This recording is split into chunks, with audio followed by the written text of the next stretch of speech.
Oi, colegas, aqui é a Bia Milk e hoje eu estou com a Bianca Manzoli, nutricionista e coordenadora do Comitê de Nutrição da Abrale, para falar se chá verde, graviola e cogumelos podem curar o câncer. Roda a vinheta.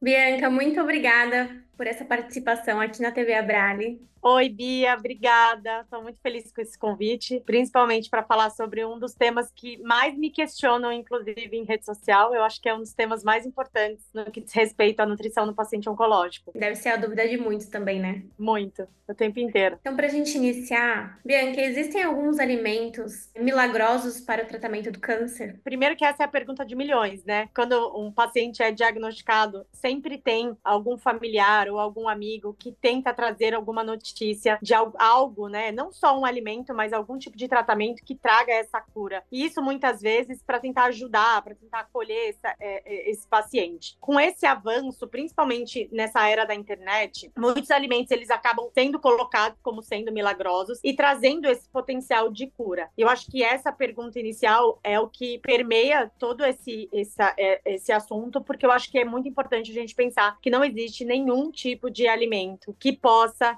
carregar essa confiança de curar o câncer.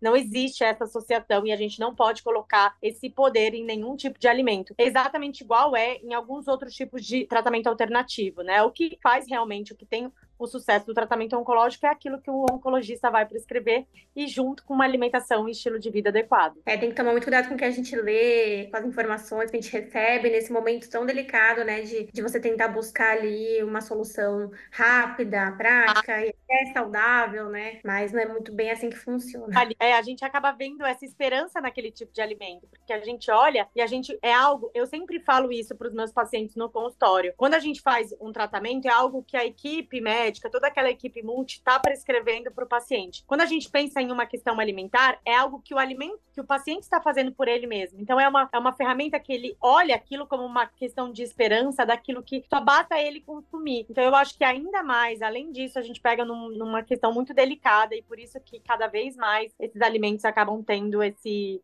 tipo de informação divulgada na internet.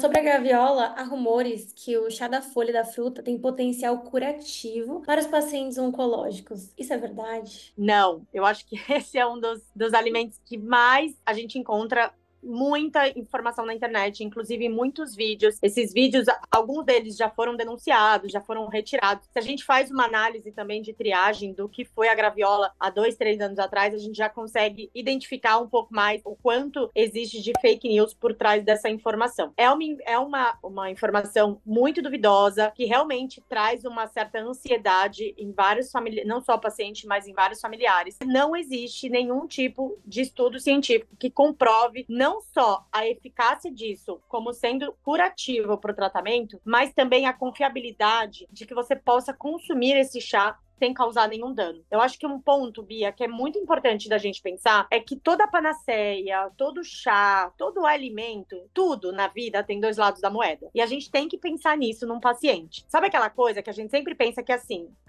é uma fruta. Se bem não fizer, mal também não faz. E na verdade, nesses casos, não é bem assim. A gente sabe que a maior parte dos chás eles têm um teor que pode também causar uma certa agressividade em alguns pontos, como é o caso de uma agressividade renal, e o chá da folha da graviola, ele pode ocasionar nisso. Então, se é um paciente que já faz uma quimioterapia, que também pode causar alguma lesão no rim, ou que é um paciente que já tem alguma complicação, isso, a longo prazo, pode piorar esse prognóstico. Então, a gente sempre tem que pensar nos dois lados da moeda e entender que não existe receita de bolo, não é tudo para todo mundo, e realmente, eu acho que já é comprovado hoje em dia, a gente já tem muitas comprovações que mostram que a graviola não tem esse poder curativo. Se você tá gostando desse vídeo, se inscreve aqui no canal para não perder nenhum conteúdo.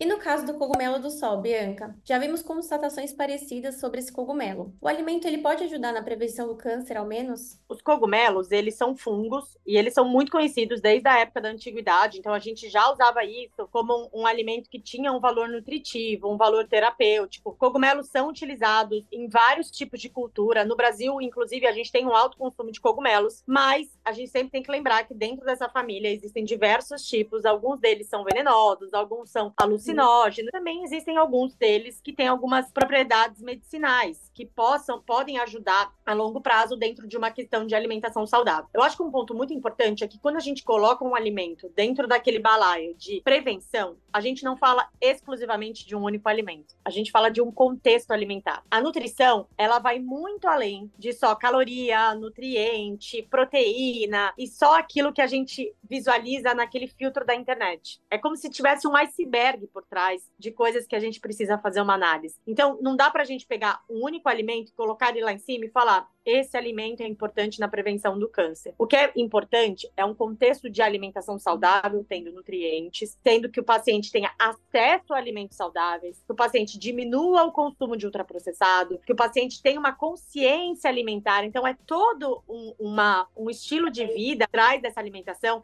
que vai fazer com que realmente exista essa prevenção. E não só um único alimento. Até porque usar um alimento só com base a diversos tipos de cânceres e assim, realmente é muito duvidoso, né? Senão todo mundo saía comendo cogumelo todos os dias, de almoço, café da manhã, café da tarde. E eu acho que isso que você comentou é muito importante, né? A gente fala muitas vezes sobre prevenção, colocando a oncologia tudo no mesmo balaio também. E na verdade não é isso. Existe mais de 100 tipos de diagnóstico. Então não é o câncer, é o tratamento destinado àquele tipo de patologia. E eu acho que é muito importante a gente pensar nisso. Não existe um único alimento. Existe um contexto geral. E muitas vezes o que eu visualizo muito na população é que a gente se apega a essa informação e a gente fala: então vamos colocar todos os dias, como é o caso da cúrcuma, que durante muito tempo falava: então é só colocar um pouco de cúrcuma, mas aí eu vou lá e consumo uma fritura no almoço, eu consumo aqui de manhã tal coisa, e aí quando a gente vai ver no contexto geral, esse alimento nutritivo tá aqui embaixo, dentro de um contexto geral de irregularidades alimentares. Sim, nossa, isso acho que isso é o que mais acontece. A pessoa depositar num alimento uma esperança que não existe e consumir uma Exato. quantidade que não faz sentido nenhum, né? Nenhum.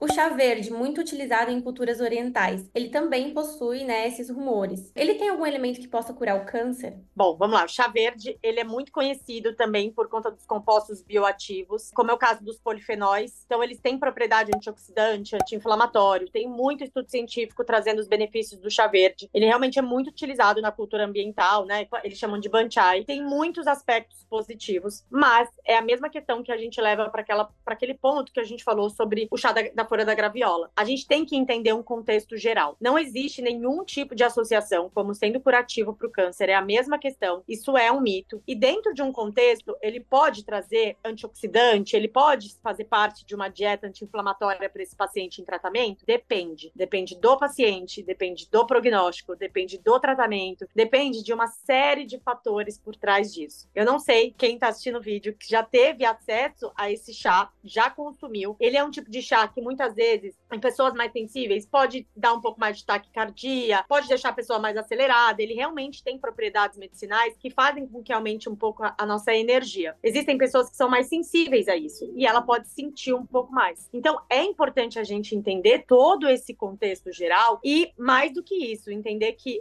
ele pode trazer benefícios como sendo anti-inflamatório, sendo um chá anti-inflamatório antioxidante, mas dentro de um contexto de cura ele não faz parte dessas evidências que trazem mesmo isso como curativo. Bom, então a gente sabe que não existe alimento milagroso na cura do câncer, né? E, no entanto, você pode falar algumas comidas que são recomendadas para pacientes em tratamentos oncológicos? Eu acho que dentro do tratamento, uma coisa que a gente fala muito, Bia, antigamente a gente falava muito sobre o antes, o durante e o depois, como sendo 3 perspectivas diferentes. Então, antes, o que a gente faz para prevenir? Durante, o que a gente faz para curar? Depois, o que a gente faz para evitar que o paciente tenha uma recidiva? Hoje em dia, a gente pensa nisso tudo como sendo alimentação saudável. Então, a abordagem é a mesma em muitas dessas fases. O paciente, quando termina o tratamento, a gente continua utilizando as mesmas ferramentas que a gente usava quando a gente pensava nele na população geral como sendo preventivo. É alimentação saudável, é acesso à alimentação saudável. É uma alimentação balanceada, é fruta, verdura, legumes, é fibra, são grandes integrantes, integrais, a proteína magra, a gordura saudável, é diminuir o consumo de alimentos com alto teor de gordura saturada, é diminuir aí o consumo excessivo de alimentos industrializados, as bebidas açucaradas. O Brasil é um dos líderes em consumo de bebida açucarada. É o que a gente tenta fazer cada vez mais, dentro do movimento, inclusive, Todos Juntos contra o Câncer, que é trazer essa alimentação e, inclusive, educar a nossa população do que são alimentos saudáveis. Quando a gente pensa num contexto de alimentação saudável, principalmente pensando nesse antes, durante e depois, a gente pensa muito nas questões do desembalar, do descascar e deixar só de desembalar. É parar de andar só naquelas gôndolas do mercado cheias de alimento industrializado, que muitas vezes a gente não tem nem acesso ao rótulo nutricional, a gente não sabe nem o que está escrito ali. E sim, começar a andar dentro das feiras livres, começar a andar dentro dos hortifrutos e trazer isso cada vez mais para a população dentro de um contexto. Verdade, né? Comida de verdade.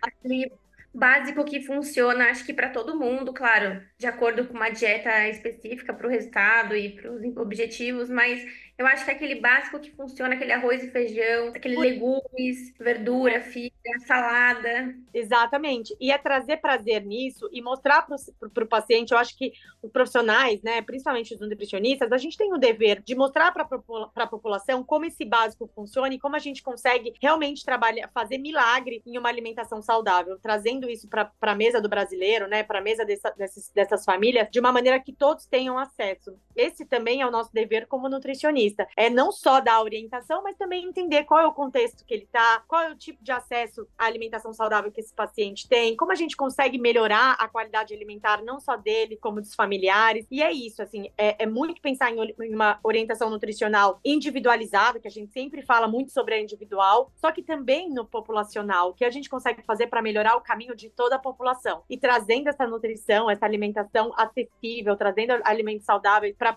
perto da população, eu acho que isso vai melhorar e a gente só vai ter ganhos em relação a isso. Sim, a alimentação ela foi muito importante no meu processo porque eu tive muitos problemas de estômago e de bactérias e tudo mais, né, durante o meu tratamento. E a alimentação foi muito importante porque assim, a gente já não sente muita vontade de comer no pós, né, durante o tratamento. Então, assim, frutas frescas, coisas saladas, lógico, muito bem higienizadas, né?